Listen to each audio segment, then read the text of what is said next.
Hello guys, welcome back to my mini vlog. আজকে ভ্লগটা স্টার্টই করেছি আমি ঘুম থেকে উঠে ঝটপট ব্রাশ করে নিলাম, কলেজ আছে জন্য স্নান করে এসে রেডি হয়ে নেব।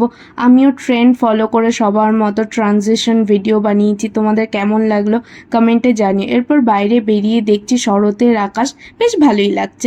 এরপর মেট্রো স্টেশনে এসে আমিও ঢং করে কিছু ভিডিও বানাচ্ছিলাম। এরপর মেট্রো চলে আসাতে আমি মেট্রোতে করে কলেজ পৌঁছে গেলাম। কলেজে এসে আজকে ক্লাস অ্যাটেন্ড করে সব ক্লাস হয়ে যাওয়ার পর বন্ধুদের সাথে ক্যান্টিনে বসে একটু গল্প করছিলাম। এরপর বাড়ি চলে এলাম। বাড়িতে এসে আজকে খুবই টায়ার্ড ছিলাম, কারণ সকাল থেকে খুব বিজি ছিলাম। এরপর ঘুম থেকে উঠে আমি বিকেলবেলা নিজের জন্য একটা অ্যাপেল স্মুদি বানিয়েছি। এই স্মুদির রেসিপিটা আমি তোমাদের ব্লগে দেখালাম। তোমাদের কেমন লাগলো জানিও, আর এটাও বলো ডেকোরেশনটা কেমন লাগলো। এরপর স্মুদি এনজয় করতে করতে আমি পড়তে বসে গেলাম। আজকের ব্লগটা এতটাই, দেখা হচ্ছে নেক্সট ব্লগে, টাটা।